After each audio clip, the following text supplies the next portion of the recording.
surprise to many of his staff, you'll see a reference in the report where one of his communications people who had been talking to him expected to be writing a denial, but instead the apology was taking place. So the best we can conclude is that he erred on the side of caution initially, and immediately regretted not having denied, and then in his mind tried to recant or correct the record the next day. We were all able. Sorry. I was just going to say, and I'll close. If you read the statements on these issues, they'll do a better job in reflecting the actual words than I'm doing now. The governor told us in a press conference some time ago that he did submit a couple of photos to the yearbook. One of him in front of a car. The other, he said, was a more formal photo, but he didn't know where that racist photo came from. Were you at all able to differentiate how those different images ended up all on the same page? No.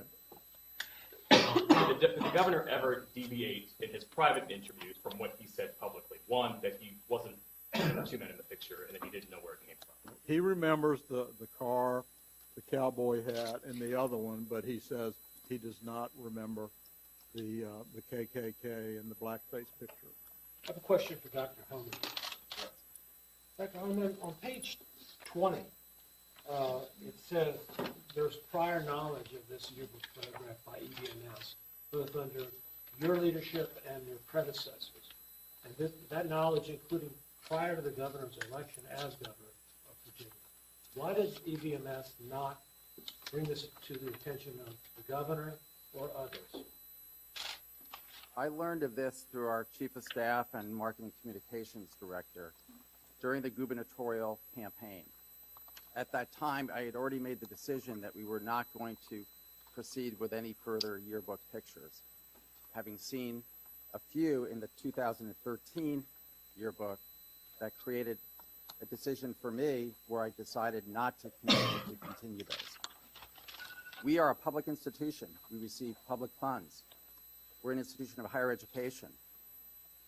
I decided that we did not want to enter any opportunity to have that photo enter the press or provide a political process that we're dealing with today, frankly. We're apolitical. I focused our work on improving the diversity and inclusion of our institution and improving the academic performance of our students and reputation of EBMS. And I did not feel there was an affirmative duty for me to inform the governor since it was on his page. In retrospect, do you think that was a good idea to not make it public at that time? I would make the same decision now if we're in the same circumstance. And go through this whole thing. That's right. We're apolitical, and I did not feel that was a necessary disclosure I needed to make. My job was to focus on improving the diversity and inclusion activities and priorities that we had in this school, improve the academic performance and the academic reputation of our institution. People who are skeptical of that, though, might think that you were supporting him and you did not want to embarrass him publicly, and you might be hoping that that goes away. What would you say to skeptics who might think that?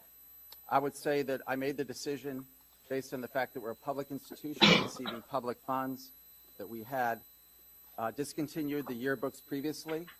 An incendiary picture like that had no bearing for my present job at the time and the future I was creating for the institution. You know when the first time that EBMS, again, it's not clear from this exactly what year it was, when there was an alumni reunion and one of the director of alumni relations identified the photo and pulled it. You know what year that was?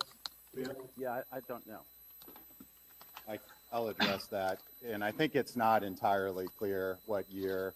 It was reported as being during when it was raised up prior to Dr. Homan's tenure, to the prior president of the university. It was reported as being raised up again during a time when Governor Northam was running for office. He's obviously run for office on several occasions. And then it was first discovered by Alumni Affairs Director in relation to a reunion event where they would typically have yearbooks out, and then that's how she, Would you say this was prior to 2013, which is when, as I understand it, Dr. Hyman discontinued? the yes, yearbook? I think it was.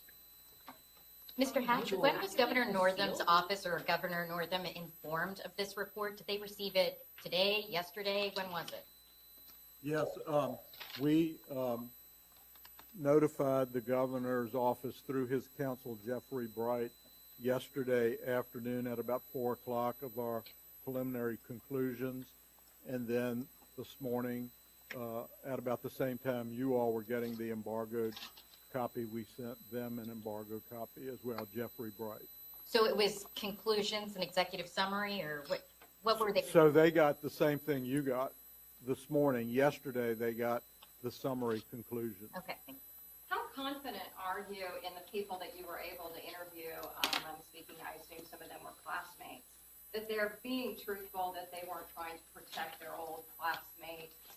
Because some people might find it hard to believe that no one recalls anyone dressing up like that, during their time in school.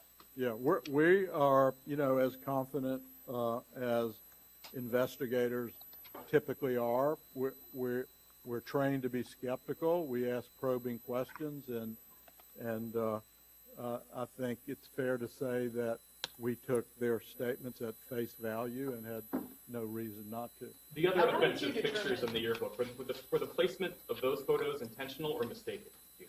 So in prior years, Right. we have no reason to believe that they were mistaken. How many people refused to talk to you during this investigation? So I will answer with regard to our following leads with regard to who it might be in the photograph. And we were able to talk to several who we felt were worthy of being interviewed based on our investigative process, and one refused to talk to us. Mr. President, This might put a finer question. point on that. You would talk to 52 people. How did you determine where to limit the questions or limiting the number of people? And how do you know number 53 might not have been the person who could have helped? Yeah. I guess, you can always say we could have interviewed one more, two more, three more, but we interviewed a very representative sample that we felt was a valid sample. Mr. President, quick question. James Gordon with the NAACP enforcement. We had a conversation in February, you and I said to you then, I said, for the community to have some trust in what's going to happen here, that we had to make sure that it was independent of EVMS and of Ralph Northam. And this is not an issue about politics. This is an issue of a governor of a state in America being seen in the KKK group. And he came out and apologized. Now, after political pressure, we can argue whether or not he now wants to say whether it was a mistake or not. But he came out and he admitted to me and to several other people that was him in that photograph. And it sounds like McGuire Woods is the attorney for Ralph, as opposed to investigators to try to get to the bottom of what happened. Going back to the independence, did EVMS pay McGuire Woods to do this investigation? To answer your question, yes, we did. We did pay McGuire Woods. It was a independent review. I received the report yesterday at noon for the first time. They had full access to whomever they wanted to speak to, wherever their leads led them to, and develop their own independent conclusions. My focus for this investigation was more focused on the academic culture at the time, so that we could ensure that we would not repeat the mistakes of the past administratively as part of EVMS.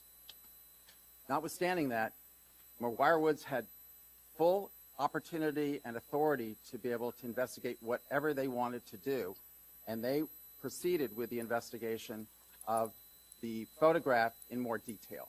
And I have to refer back to them since they conducted that, and I have to assume that it was done in an objective and thorough fashion. But see, we can't assume this is such an important issue to the state and to the nation for us to get to the bottom. We can't make assumptions. This is why I said to you that it needs to be independent. McGuire Woods, has anybody from McGuire Woods served on the board at EBMS? I do not recall that. I do not know. I have no recollection that anyone from McGuire Woods has served on our board. The question How for much the should be investigators is, investigated? I've been here 7 years, so I do not know, but I do not But, recall. okay, and then we also talked about to be quite frank, the NAACP, of course, about concern with Mr. Cullen being the lead investigator of the investigation because of some political affiliation that he has had, going back for some time as the Attorney General. So now today, we have this process again where there is not full confidence that there was a thorough investigation. And now we have individuals up here that sound like attorneys for Ralph Northam and saying, oh, well, he can remember that he had a hat on, but he can't remember if he was in a Klan uniform and blackface. And then you just said that if you would have done it again, you would not reveal to the community these offensive, racist customs. So I'm trying to get to the point where we're getting to where this is a true investigation, where we have an honest look at what's going on. You just said you would not do it differently. You would not reveal these photos, but now you're saying that there's supposed to be an independent, thorough investigation that has happened. It's hard to make the connection. Let me make I the. told you in February that Yes, sir. would be here if this investigation was conducted like this, and this is exactly what I feared would happen. The community can have zero trust in what happened here today. Okay. Well, Let me have. Yeah, I'd like to assure you that this was an objective process. We were assured by the school at every juncture that they wanted to be transparent. And in fairness, they didn't have to do this. But they made it clear to us that we had the ability to speak with anyone that we felt necessary and that they would be comfortable with wherever we ended up in terms of our conclusions. So I assure you that from our standpoint, from a professional standpoint, this was an independent investigation, objective in every respect, and that we had the full support of the university in terms of their commitment to being transparent. I understand. We We're have time not for talking two more about questions. we're not talking about so for the diversity people, policy. excuse me, for the people of Virginia who, for whatever reason, might not have time tonight to read this full report, what's the top line takeaway? How should they think differently, if at all, about their governor now that your investigation is wrapped up? So, I mean, you've heard the conclusion that we were not able to conclusively determine either person's identity in the picture. That's probably the top line. I would say we weighed all the evidence. And based on that, we can't identify either person, but that includes the governor. We weren't able to conclude that the governor was in the picture. So I think that would be part of the headline as well. Last question. From the school's perspective, Who the photo? from the school's perspective, was it more important to determine how a photo made it into a yearbook with an EBMS name on it, or was it more important to determine if that was or was not the governor in one of those photos? So I think there was not a hierarchy of importance to the questions. There were multiple questions and conclusions that you heard Mr. Hatch answer. There was not one that was preeminent. Certainly, the school was not as concerned about who was in the photo than about the situation on campus through the years and whether there has been, which we've been able to demonstrate, great improvement with regard to the atmosphere and the culture. Can I just get clarification on a footnote here? Yeah. On page 19, footnote 22, you said in our review of the EBMS yearbooks, we did identify one occasion in the 1986 yearbook in which it appears the captions under two faculty photos have been switched. Was that the only mistake that you we could found? find, yes. So from 1984 to 2013, that was the only mistake you found? Correct. I have another just clarification. On page 13, it says there was one witness that reported recalling reviewing the governor's personal yearbook page. The governor denied this happened, but the witness also said that he didn't think the governor's actually in that photograph. How do you validate either of these points? Because the governor's saying he doesn't remember the encounter. The person remembers reviewing the page, but doesn't think the governor's in that actual photo. I don't think we can say it any more clearly than we said it in the report. There's a conflict, right? there's a conflict between what the individual remembers. He says, I remember looking at the yearbook with him, but it wasn't his picture. You can interpret that any way you want, and the governor saying, I don't remember that happening. Do you feel like the governor was being truthful in that statement? We're A lot of things that he's been saying. yeah, we're taking his statement as face value, as we are the other person 35 years ago. He wasn't the governor then. He was just a student, not even in the same class as that person. So, Can you Laura. do you think the governor is in that photo? So, we have to speak through the report, and that's what we've done. And I'm repeating a little bit, but we weighed all the evidence that we had, and based on that, we cannot conclusively identify either person in the photograph, and that includes Governor Northam.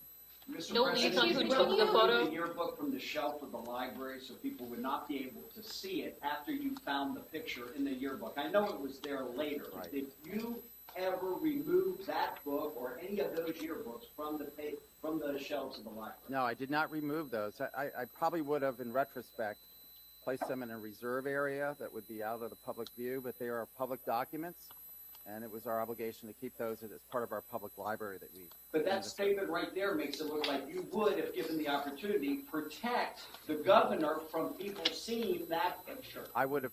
I didn't. Number one, they would still be available. They would still be available to the public. Thank you, ladies and gentlemen. We're concluding our press conference. We appreciate you being here today.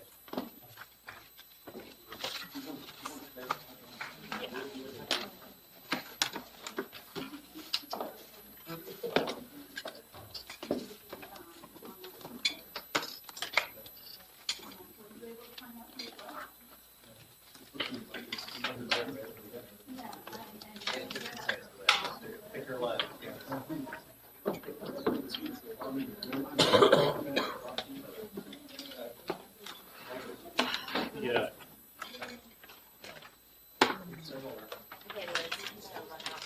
Okay. One by five, three, one by below. It just seems a little